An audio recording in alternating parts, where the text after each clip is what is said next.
ಈಗಾಗಲೇ ಕರ್ನಾಟಕ ಸಾಬರ ಸರ್ಕಾರ ಐತಿ.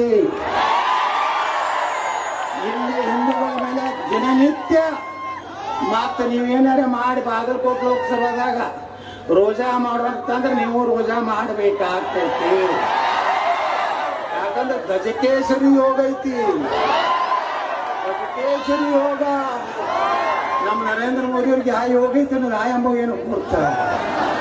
ನಾ ಪ್ರಧಾನ ಮಂತ್ರಿ ಆದ್ರೂ ಆಗಬಹುದು ನೋಡಿ. ನಾ MP ಆರಿಸ್ಕೊಂತೇನೆ ಬಾಗಲಕೋಟೆಗೆ ಪ್ರಧಾನ ಮಂತ್ರಿ. ಹಂಗಾದ್ರೆ ರಾಹುಲ್ ಗಾಂಧಿ ಅವ್ರ ಗಾರ್ಡನ್ದಾಗ ನೀರು ಹಿಡಿಯಕ್ಕೆ, ಸೋನಿಯಾ ಗಾಂಧಿ ಏನು ಪಾಂಡಿ ತಿಕ್ಲಕ್ ಬರತ್ತ, ಪ್ರಿಯಾಂಕಾ ಗಾಂಧಿ ಉಳ್ಳಾಗಡ್ಡಿ ಒಳ್ಳೆ ಟೈಮ್ ಏನೂ ಇಲ್ಲ. ಪ್ರಧಾನ ಮಂತ್ರಿಗೆ ಹೋಗ್ಬಿಟ್ಟಾಳೆ ಅಮ್ಮ.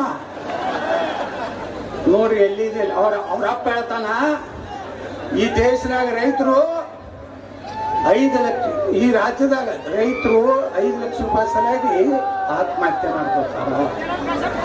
ಕೃಷ್ಣಾ ನದಿ ಪುಕಟ್ ನೀರತ್ತ, ಕರೆಂಟ್ ಪುಕಟ್ಟತ್ತ, ಮುಖ್ಯಮಂತ್ರಿ ಬಂದವ್ರು ಬೀಜ ಗೊಬ್ಬರ ಕೊಟ್ಟಾರತ್ತ. ಇಷ್ಟೆಲ್ಲ ಕೊಟ್ಟರು 2-3 ವರ್ಷಕ್ಕೊಮ್ಮೆ ಬರಗಾಲ ಬೀಳತ್ತೇಳಿ ರೈತರು ಹೇಳ್ತಾರ. ಹಂಗೆ ಹೇಳ್ತೀರಿ ಯಾರೇ ಯಾರು ಕಡಲು ಸಂಬಂಧ ಹೋಗಿ ಮಳೆ ಬಾಡದ ಯಾರು ತಿಳ್ಕೊಂಡಿರೇನ್ರಿ? ಅದು ಯಾಕೆ ಹೇಳ್ತಾನಂದ್ರೆ ಸಾಲ ಮನ್ನಾ ಏನೋ ಬರ್ಲಿ, ಅದು ಮುಂದೆ ದಂಡಿಗೆ ಬರ್ತದೆ.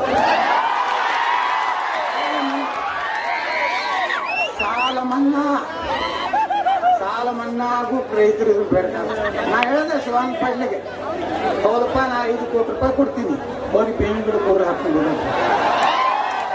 ಅಲ್ಲಿಂದ DK ಶಿವಕುಮಾರ್ ಶಿವಾನಂದ ಪಾಟೀಲ್ ಹೇಳಿದಲ್ಲಿ ಸ್ವಲ್ಪ ಸತ್ಯ ಇದೆ. ಹಂಗಾದ್ರೆ DK ಶಿವಕುಮಾರ್ ನಿನ್ಗೆ 50 ಕೋಟಿ ಕೊಡ್ತೀನಿ, ನೀನು ಜಾಲಿಗಿಡ ಕೊಟ್ಟು ದೂರ ಹಾಕ. ಅಂದ್ರೆ ರೈತರ ಇಷ್ಟು ಹಗುರವಾಗಿ ಮಾತಾಡ್ತಾ ಲೀಡರ್ಗಳು